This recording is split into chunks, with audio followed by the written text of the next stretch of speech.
আসসালামু আলাইকুম শিক্ষার্থী বন্ধুরা, ক্লাস 6 এর পার্ট 3 তে হাজির হলাম। ম্যাথের পার্ট 3 তে আজকে আমরা গ, গ, ঙ, চ এই ৪ টা ম্যাথ দেখব। এখানে সংখ্যাগুলোকে অঙ্কে লিখতে বলা হয়েছে। গতে বলা হয়েছে ৭৬,০৯,০৭০। এটাকে অঙ্কে লিখতে হবে। তো চলো আমরা সলিউশনে চলে যাই। তো আমরা আগেই জানি যে আমরা যখন কোনো কথা থেকে যখন সংখ্যায় নিব, সেক্ষেত্রে আমরা দেশীয় পদ্ধতিতে একক, দশক, শতক, হাজার, অযুত, লক্ষ, নিযুত, কোটি ডান থেকে বামের দিকে লিখে নেব। তারপর আমার যে ভ্যালুটা থাকবে ৭৬,০০,০০০, তার মানে ৭৬ আমার ৭ থাকবে নিযুতের ঘরে।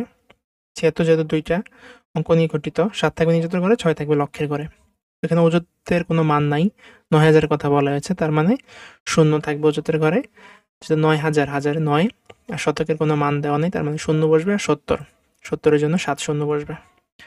তাহলে আমার ভ্যালুটা কত হবে? ৭৬,০০০,০৯,০৭০। তাহলে আমরা জানি যে সংখ্যা লেখার ক্ষেত্রে ডান দিক থেকে কমা, ৩টা সংখ্যার পর আমরা কমা দিব, তারপর ২ সংখ্যার পর কমা দিব।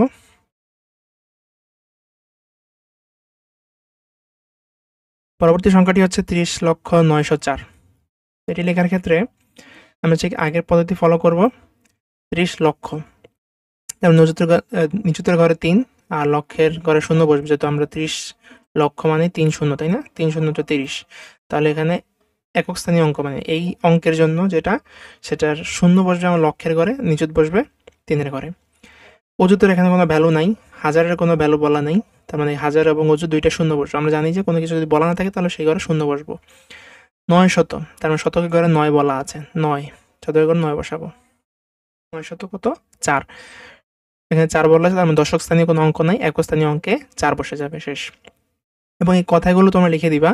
কথায় প্রকাশিত সংখ্যাটি অঙ্কপাতনের পর দেখা যায় যে অযুত, হাজার ও দশকের ঘরে কোনো অঙ্ক নেই। সুতরাং এই ঘরগুলোতে ০ বসে সংখ্যাটি পাওয়া যায়। ৯০৪ লেখার পর এখানে একটু কমা দিবা, ডাবল শূন্য, তারপর হচ্ছে ৩ শূন্য। তার মানে ৩০,০৯,০৪।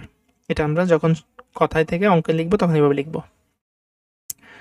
গতে বলা হয়েছে ৫,৩,০০,০০০,২০০৭।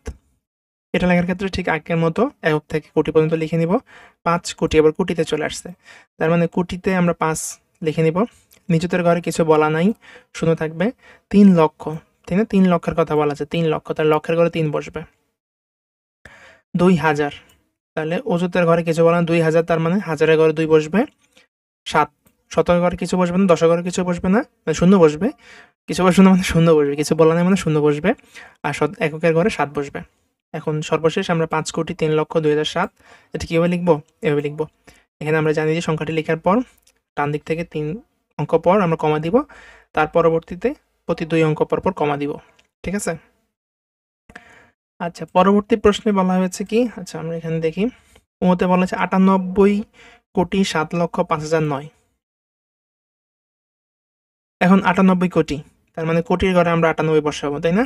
আমাদের তো আমাদের দেশীয় পদ্ধতিতে কোটির পরে আর কোনো অঙ্ক পদ্ধতি আমাদের জানা নাই, কিন্তু আন্তর্জাতিক আমরা জানি যে বিলিয়ন মিলিয়ন লেখা যায়, কিন্তু দেশীয় পদ্ধতিতে কোটির পরে আর লিখতে পারবো না আমরা। সেক্ষেত্রে আমরা কোটির ঘরে সবটা রেখে দিব, ৯৮ কোটি। কোটির ঘরে কত? ৯৮ বসাই দিব। ৭ লক্ষ, তার মানে যেহেতু এটা কয়টা অঙ্ক নিয়ে গঠিত? একটা অঙ্ক নিয়ে গঠিত, তাই নিচের ঘরে কিছু বসবে না, ৭ লক্ষের ঘরেই ৭ বসে যাবে। তারপর বলা হয়েছে ৫,০০০, ৫,০০০ মানে ০৫, তাই না? ০৫, তার মানে অযুতের ঘরে ০ বসবে, আর হাজারের ঘরে কত বসবে? ৫। শতকের এখানে কিছু বলা নাই, কারণ এখানে ৫,০০৯ বলা হয়েছে, তাহলে শতকেও নাই, দশকেও নাই, তার মানে এগুলোতে ০ বসবে, আর এককে কত বসবে? ৯। এখন এই সংখ্যাটা যদি এবার আমরা এখানে লিখে নিই, লেখার পরে আমরা কি করব? ডান দিক থেকে ৩ অঙ্ক পর কমা দিব, পরবর্তীতে প্রতি ২ অঙ্ক পর পর, যে ০৫ ২ অঙ্ক এখানে, তারপর কমা দিছি, তারপর ০৭ ২ অঙ্ক, তারপর আবার কমা দিছি। ওকে, আমরা আজকে চ পর্যন্ত যাব এই পর্বে। ১০২,০৫,৭০৮ এটা লেখার ক্ষেত্রে কীভাবে লিখব? ঠিক আগের মতোই একক থেকে কোটি পর্যন্ত লিখে নেব। একক, দশক, শতক, হাজার, অযুত, লক্ষ, নিযুত, কোটি। ১০২ কোটি, তার মানে আমরা বলেছিলাম কোটির ঘরে যাই থাকবে সেটা কোটির ঘরে লিখে নেব। ১০২ লেখা আছে, ১০২ লিখে নিব। ১০২ কোটি ৫,০০০, তার নিযুতের ঘরে কিছু নাই, লক্ষের ঘরেও কিছু নাই, কত আছে? তার মানে এগুলোতে ০ বসবে। ৫,০০০, তা ৫,০০০ মানে ০৫, তাই না? তাহলে অযুতের ঘরে ০ আর হাজারের ঘরে ৫। 5708, তাহলে শতকের ঘরে 700, তার মানে শতকে ঘরে, তাহলে শতকের কত বসবে? 7 বসবে। দশকের ঘরে কত বসবে? 0, আর এককের ঘরে 8 বসবে। ওকে, এখন এই সংখ্যাটা যদি আমরা এখানে লিখে নিই, তাহলে সংখ্যাটা হচ্ছে এরকম। এখন এই বাংলা কথাগুলো তোমরা কিন্তু পরীক্ষার হলে অবশ্যই লিখে নিবে, যে কথায় প্রকাশিত সংখ্যা যে অঙ্কপাতনের পর দেখা যায় যে নিযুত, লক্ষ, অযুত, দশকের ঘরে কোনো অঙ্ক নেই, সুতরাং এই খালি ঘরগুলোতে শূন্য বসিয়ে সংখ্যাটি পাওয়া যায়। অবশ্যই এই কথাটা লিখে নিতে হবে প্রত্যেক বেলায়, যখনই শূন্য বসানো হচ্ছে তখনই এই কথাটি লিখে নিতে হবে। যেহেতু কোটির বামে সাধারণত কোনো নাম লেখা হয় না, সেহেতু কোটির সম্পূর্ণ মানকে একত্রে কোটির ঘরে বসাই। এই বাংলা কথাগুলো অবশ্যই তোমরা লিখে নেবে। পরবর্তী ভিডিওতে আমরা 1-এর 6 থেকে জ পর্যন্ত দেখব। দুইটা টেলিগ্রাম চ্যানেলের সাথে আমরা পরিচয় করে দিব। একটা হচ্ছে Daraz offer and review channel.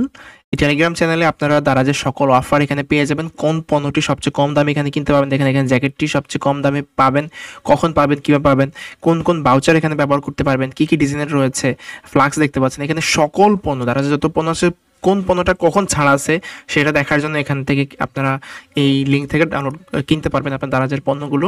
এখানে দারাজের সকল অফার দেওয়া থাকে। আমরা এই গ্রুপের লিঙ্ক বা টেলিগ্রাম চ্যানেলের লিঙ্ক ভিডিও ডেসক্রিপশন বক্সে দিয়ে রাখবো। এছাড়াও আপনারা চাইলে t.me/দারাজ অল অফার বিডি এই লিঙ্কে গিয়েও আপনারা কিন্তু এই টেলিগ্রাম চ্যানেলে যুক্ত হয়ে যেতে পারেন।